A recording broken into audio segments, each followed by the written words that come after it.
Hi friends, welcome to Deep Telugu YouTube channel. Please subscribe my channel and share your WhatsApp groups. యావరేజ్గా ఒక satellite యొక్క wait 500 kgs నుండి 15 ton వరకు ఉంటుంది. Satellite యొక్క sizes 1 metre నుండి 15 మీటర్స్ లోపే లెంత్, విడ్త్, హైట్ ఉంటాయి.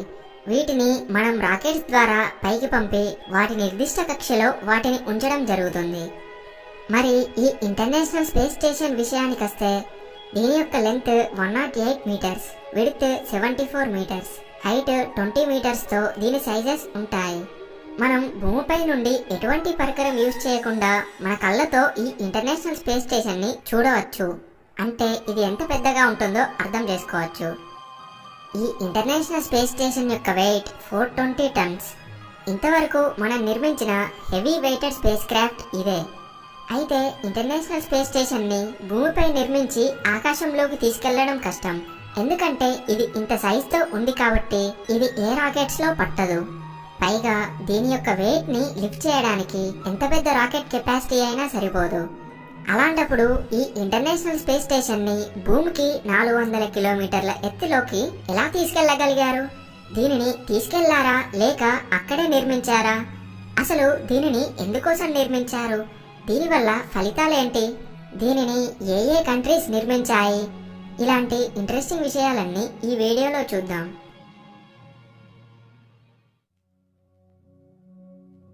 ఫ్యూచర్లో మనిషి రీసెర్చ్ చేయడానికి మూన్ పైకి, మార్స్ పైకి, ఇంకా చాలా చోట్లకి వెళ్ళబోతాడు. అసలు అక్కడి కండిషన్స్కి మనం ఉండగలగాలంటే ఆ కండిషన్స్ని మనం ఎక్స్పీరియన్స్ చేయాలి. అంటే మనం స్పేస్లో కూడా జీవించగలగాలి. జీరో గ్రావిటీలో మనిషి ఎలా ఉండగలుగుతాడు? స్పేస్ లో మనిషి హెల్త్ ఏ విధంగా ఉంటుంది? అలాగే హెల్త్ పై ఏ విధమైన ప్రభావాలు ఎదురవుతాయి? స్పేస్ లో మెడిసిన్ ఎలా వర్క్ అవుతుంది? ఇంతేకాకుండా astrobiology, astronomy, space weather, meteorology and other fields కి సంబంధించి మనిషి స్వయంగా రీసెర్చ్ చేయాలంటే మనిషి స్పేస్ లో కొన్నాళ్ళు ఉండాలి. ఇంకో ముఖ్యమైన విషయం ఏంటంటే ఏదైనా స్పేస్ క్రాఫ్ట్ స్పేస్ లో ప్రయాణిస్తున్నప్పుడు దానికి ఫ్యూల్ ఆర్ ఎనర్జీ కావాల్సి వస్తే ఆ స్పేస్ క్రాఫ్ట్ భూమిపైకి రాకుండా స్పేస్ లోనే ఫ్యూల్ ఆర్ ఎనర్జీని నింపే ఒక కేంద్రకం ఉండాలి. ఇలాంటి ఇంకా చాలా కారణాల వల్ల నాసా వారికి ఎర్త్ లో ఆర్బిట్ లో ఒక స్పేస్ స్టేషన్ ఉండాలి అని భావించారు. 1984లో స్పేస్ స్టేషన్ ఫ్రీడమ్ అనే నేమ్ తో ఒక ప్రాజెక్ట్ ని అనౌన్స్ చేశారు. అయితే దానికి సంబంధించిన డిజైన్స్ అన్ని రెడీ చేసినా కూడా కొన్ని టెక్నికల్ ప్రాబ్లమ్స్ వల్ల మరియు యుఎస్ కాంగ్రెస్ వల్ల ఈ ప్రాజెక్ట్ పోస్ట్ పోన్ అవుతూ వచ్చింది. అయితే 1993లో స్పేస్ స్టేషన్ ని నిర్మించడానికి చాలా కంట్రీస్ ఇంట్రెస్ట్ చూపించడంతో మళ్ళీ ఈ స్పేస్ స్టేషన్ డిజైన్స్ ని రెడీ చేయడం మొదలుపెట్టాయి. చాలా కంట్రీస్ కి ఇందులో సభ్యత్వం ఉండడంతో స్పేస్ స్టేషన్ ఫ్రీడమ్ అనే పేరు కాస్త ఇంటర్నేషనల్ స్పేస్ స్టేషన్ గా మారింది.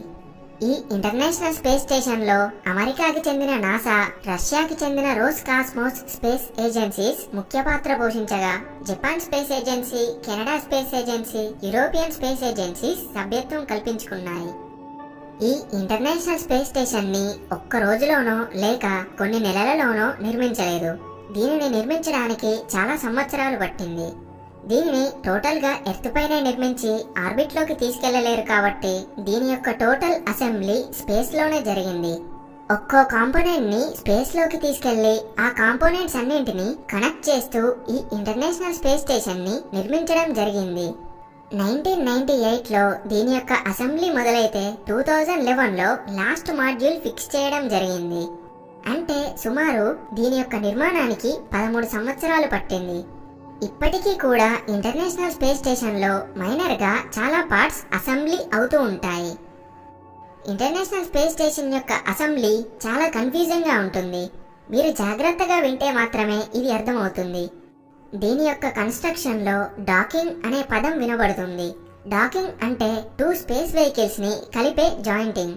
సింపుల్ గా చెప్పాలంటే మొబైల్ ఛార్జర్ లోని కేబుల్ అండ్ అడాప్టర్ ని కనెక్ట్ చేసే హోల్ లాంటిది.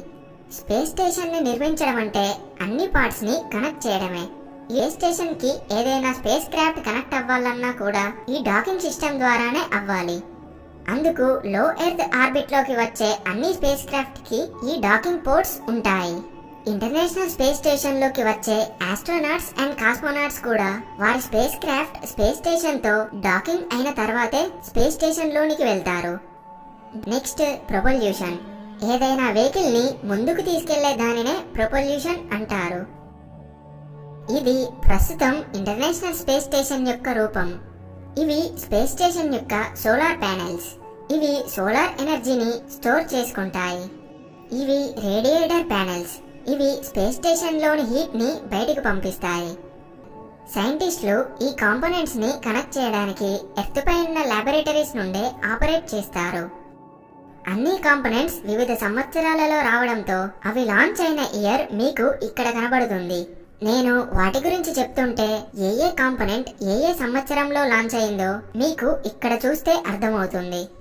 ఇక ఇంటర్నేషనల్ స్పేస్ స్టేషన్ యొక్క అసెంబ్లీ విషయానికి వద్దాం. నవంబర్ 20, 1998 ఇయర్లో రష్యాకి సంబంధించిన ప్రోటాన్ అనే థర్డ్ కాంపోనెంట్ రష్యాకి సంబంధించింది. దీని పేరు జ్వెజ్దా. దీనికి ఫ్రంట్ లో 3 డాకింగ్ పోర్ట్స్, బ్యాక్ లో 1 డాకింగ్ పోర్ట్ ఉంటాయి. ఇది రష్యన్ ఆర్బిటల్ సెగ్మెంట్ కి సెంటర్ గా చెప్పుకోవచ్చు. నెక్స్ట్ కాంపోనెంట్ అమెరికాకి సంబంధించింది. దీనిని Z1 ట్రస్ అంటారు. అంటే మనం ముందు మాట్లాడుకున్న ఇంటిగ్రేటెడ్ ట్రస్ స్ట్రక్చర్ లో ఇది ఒక భాగం. నెక్స్ట్ కాంపోనెంట్ కూడా అమెరికాకి సంబంధించింది. దీని పేరు P6 ట్రస్. ఈ కాంపోనెంట్ Z1 ట్రస్ కి పైన టెంపరీగా హోల్డ్ అయి ఉంటుంది. ఇది సోలార్ యారే వింగ్స్ ని కలిగి ఉంటుంది. ఇవి స్పేస్ స్టేషన్ లో పవర్ స్టోర్ చేసుకోవడానికి ఎంతో సహాయపడతాయి. మరియు ఇది రేడియేటర్ ప్యానెల్స్ ని కూడా కలిగి ఉంటుంది. 2000 సంవత్సరంలో first group international space station ని విజిట్ చేశారు కూడా. ఏమైనా మైనర్ రిపేర్స్ కోసం ఆస్ట్రోనాట్స్ దీని ద్వారా బయటికి వస్తారు. ఈ ప్రాసెస్ ని స్పేస్ వాక్ అంటాం. పై నుండి వచ్చే స్పేస్ క్రాఫ్ట్స్ ని కనెక్ట్ చేయడానికి ఉపయోగపడుతుంది. ఇప్పటి వరకు అన్ని కాంపోనెంట్స్ అతలాకుతలంగా కనెక్ట్ చేయబడ్డాయి. ఇప్పటి నుండి అసలైన ఇంటర్నేషనల్ స్పేస్ స్టేషన్ కాబోతుంది. అంటే 2002 నుండి అన్నమాట. స్పేస్ స్టేషన్ ఇదే స్పేస్ లో నిర్మించబడిన లార్జెస్ట్ హ్యూమన్ మేడ్ ఆబ్జెక్ట్. 2019లో కూడా మరికొన్ని కాంపోనెంట్స్ యాడ్ అవ్వబోతున్నాయి అని రోస్కాస్మోస్ అండ్ నాసా ల్యాబొరేటరీస్ చెప్తున్నాయి. ఈ ఇంటర్నేషనల్ స్పేస్ స్టేషన్ నిర్మాణానికి 116 సార్లు స్పేస్ క్రాఫ్ట్స్ ని ఆకాశంలోకి పంపారు.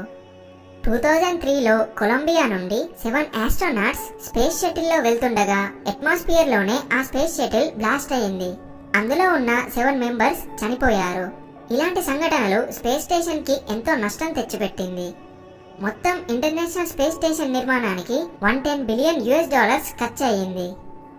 ప్రస్తుతం international space station earth surface కి 400 కిలోమీటర్ల ఎత్తులో, అంటే లో ఎర్త్ ఆర్బిట్ లో గంటకి 27,700 కిలోమీటర్ల వేగంతో ప్రతి 90 నిమిషాలకి ఎర్త్ చుట్టూ రౌండ్ వేస్తుంది. ఈ స్పేస్ స్టేషన్ రోజుకి 16 సార్లు భూమి చుట్టూ తిరుగుతుంది. 2000 సంవత్సరం నుండి ఇప్పటి వరకు ప్రతి 6 నెలలకి ఒక గ్రూప్ చొప్పున ఆస్ట్రోనాట్స్ అండ్ కాస్మోనాట్స్ ఈ ఇంటర్నేషనల్ స్పేస్ స్టేషన్ కి వెళ్తారు.